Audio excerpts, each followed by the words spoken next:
एक बड़ी खबर इस वक्त आ रही है। आज 5 राज्यों के चुनाव की घोषणा देखिए यहाँ पर होनी है, जिसमें शाम 4 बजे ये घोषणा यहाँ पर हो सकती है। तारीखों का ऐलान यहाँ पर हो सकता है, कितने चरणों में चुनाव होगा, इसके अलावा उन तारीखों का ऐलान और साथ साथ कब इसके बाद जो गिनती है वो की जाएगी चुनावों की और नतीजे कब सामने आएंगे। न्यूज 18 इंडिया पर ये सबसे पहली खबर और इसके अलावा सबसे पहले ही न्यूज 18 इंडिया ने इस खबर की पुष्टि यहां पर कर दी है। सुबह भी हमने खबर आपको बताई थी और अब देखिए शाम 4 बजे चुनाव आयोग आज तारीखों का ऐलान करेगा। ये कंफर्म यहां पर हो चुका है। शाम 4 बजे का वक्त यहां पर निर्धारित किया गया है। 5 राज्यों के चुनाव की घोषणा यहां पर होनी है। केरल, असम, पुडुचेरी, इसके अलावा पश्चिम बंगाल, ये ऐसे राज्य जहां पर तमाम राजनीतिक दल इस वक्त कमर कस चुके हैं। और सबसे खास बात यह कि एसआईआर होने के बाद पश्चिम बंगाल में चुनाव यहां पर हो रहे हैं। इससे पहले जब ये चुनाव हुए थे विधानसभा के, तो 7 चरणों में 7 से 8 चरणों में वो चुनाव यहां पर हुए थे। लेकिन इस बार क्योंकि जो फर्जी नाम उसमें थे उनको हटा दिया गया, फर्जी मतदाता प्रमाण पत्र लेकर जो लोग घूम रहे थे उनको हटा दिया गया है। और उसके बाद अब 4 से 5 चरणों में पूरे चुनाव यहां पर पश्चिम बंगाल में होंगे, निकलकर सामने आ रहा है। और डिटेल्स लेते हैं, नीरज हमारे सहयोगी इस वक्त हमारे साथ जुड़ रहे हैं।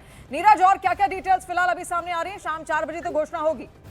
देखिए, बिल्कुल शाम 4 बजे दिल्ली के विज्ञान भवन में 5 राज्यों के विधानसभा चुनाव की घोषणा होगी। पश्चिम बंगाल के बारे में आपने जो बताया 4 से 5 चरणों में, जो सूत्रों से हमें इंडिकेट किया गया है वो पश्चिम बंगाल में 3 से 4 चरणों में मतदान हो सकता है। अगर चुनाव आयोग 5 चरणों में कराता है तो ये भी कोई अलग नहीं होगा, लेकिन जो जानकारी अभी तक मिली है वो 3 से 4 चरणों में हो सकता है। तमिलनाडु में 1 चरण, केरल में 1 चरण, पुदुचेरी में 1 चरण, असम में 2 से 3 चरणों में मतदान हो सकता है। इसके अलावा क्योंकि एसआईआर के बाद पहली बार ये चुनाव संपन्न कराए जा रहे हैं, तो अप्रैल में से मतदान की प्रक्रिया शुरू होगी और ये प्रक्रिया मई महीने के पहले हफ्ते तक चलेगी और 7 मई से पहले सारी चुनाव की प्रक्रिया जो है 5 राज्यों में संपन्न कर ली जाएगी। पश्चिम बंगाल में इस बार ज्यादा पैरामिलिट्री फोर्सेस की तैयारी है और आपको बताना चाहेंगे कि सभी राजनीतिक दलों ने पहले से ही अपनी तैयारी कर रखी है। कांग्रेस ने तो अपनी दो सूचियां भी जारी कर दी है, जिसमें 65 उम्मीदवारों के नाम का ऐलान कर दिया गया है।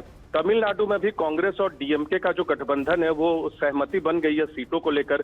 केरल में सभी राजनीतिक दलों की तैयारियां हैं, बंगाल में तैयारियां हैं, असम में तैयारियां हैं। तो सभी जगह राजनीतिक दलों को पहले से उम्मीद थी कि इसी दौरान चुनाव की घोषणा होगी और अप्रैल और मई महीने में पूरी चुनाव प्रक्रिया को संपन्न कराया जाएगा। कोशिश देखिए यही, जैसा जानकारी आप भी दे रहे हैं, अप्रैल और मई से पहले 15 तारीख से पहले सब कुछ संपन्न हो जाए। कोशिश यही, क्योंकि उसके बाद काफी ज्यादा गर्मी इन राज्यों में बढ़ जाती है और इसीलिए आम जनता का पूरा ध्यान रखा गया। लेकिन सबसे बड़ा मुद्दा इस वक्त के चुनाव में देखिए एसआईआर ही होने वाला है। बहुत शुक्रिया।